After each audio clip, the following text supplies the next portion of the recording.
1989년 10월 27일 어제 10주기 행사가 온화하고 청명한 날씨 속에 무사히 끝났음을 하늘에 감사드리는 마음이다. 묘소까지 가는 도중 마음의 울렁임을 참기 힘들었다. 10년 만의 추도식이니 어찌 그렇지 않겠는가. 그러나 추모사에서 아버지 하고 부르고 나서 감정이 폭발하면 자제키 어려울 것이라는 생각이 들었다.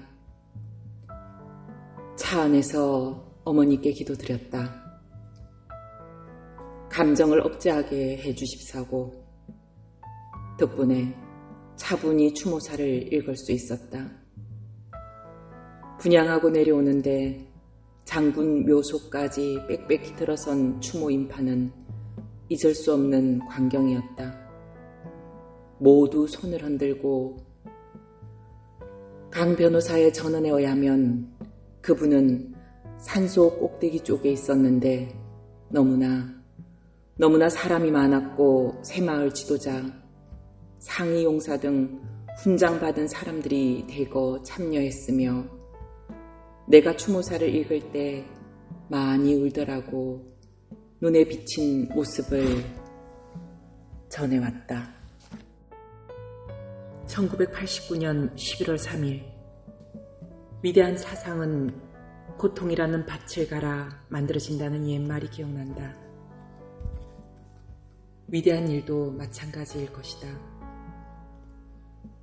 그러나 위대한 일이 아무리 찬란하다 할지라도 그 일을 이루고자 일부러 고생할 사람은 이 세상에 아무도 없을 것이다. 그것은 운명적으로 주어지는 것, 피할 수도 선택할 수도 없는 것이다. 불구덩이 속에 던져지는 것 같은 양상이다. 우선 뜨거우니까 발부둥을 치게 되는 것이다. 나는 생각해본다. 이 세상에서 위대한 업적이 얼마나 크든지 그 보람이 얼마나 많든지 간에 그 길을 가기 위해 겪어야 할 고통을 생각하면 그것은 매력이 없는 일이다. 저울에다 보람과 고통을 올려놓고 저울질할 때 나의 저울에선 보람이 고통을 상쇄하지 못한다. 그러나 운명 앞에서는 한없이 속절없는 것이 또한 인간이다. 아무리 고통스러워도 나는 목적을 향해 끝까지 나아가게 될 것이다. 왜냐하면 운명이 지워준 책임과 사명을 다하지 않고 외면할 땐 더 고통스럽기 때문이다. 권력의 남용, 판단의 착오로 인해 빚어진 한 인간의 끊임없는 고통을 나는 보고 있다. 권력이란 얼마나 무서운 것인가. 정말 두려운 것이다. 아무 죄 없는 사람의 가슴에, 그 가족의 가슴에 영원히 지우기 힘든 상처를 남길 수도 있고 생사람을 잡을 수도 있는 것이다. 아첨을 잘하고 간사한 사람에게 사람들은 얼마나 속기 쉬운가. 그러나 그 달콤한 얘기들은 결국 독이 되어 자신도 모르게 온몸에 퍼져 멸망을 가져오는 힘을 가지고 있다. 관록은 인간을 평가할 수 있는 한 가지 척도는 분명히 된다.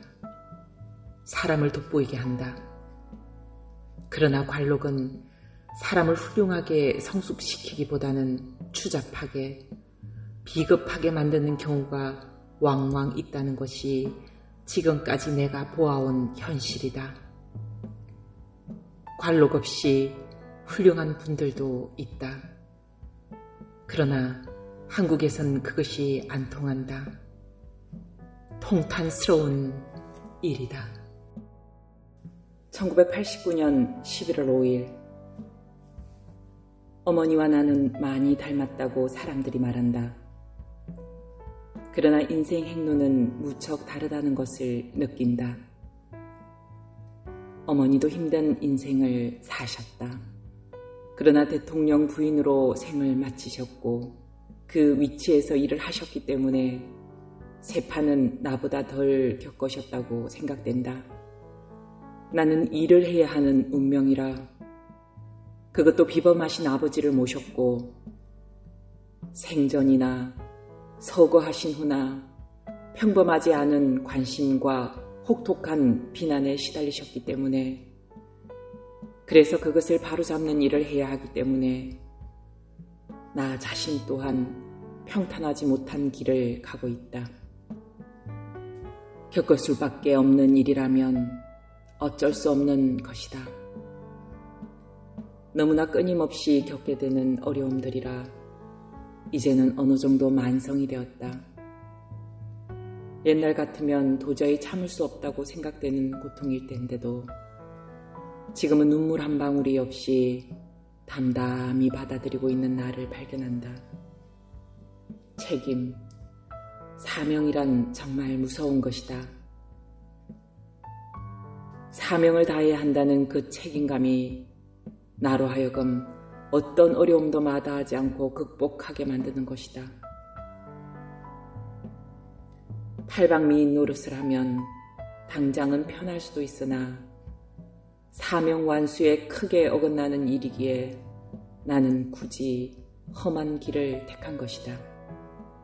그리고 험한 세파가 나로 하여금 결국 내가 도달해야 할 목적지가 어디인지를 선명하게 가르쳐주고 있다. 기독교는 종교 박해 때문에 오히려 사방으로 전파되었다고 한다. 현실의 어려움이 나로 하여금 자꾸 활동의 폭을 넓혀가지 않을 수 없게 만든다.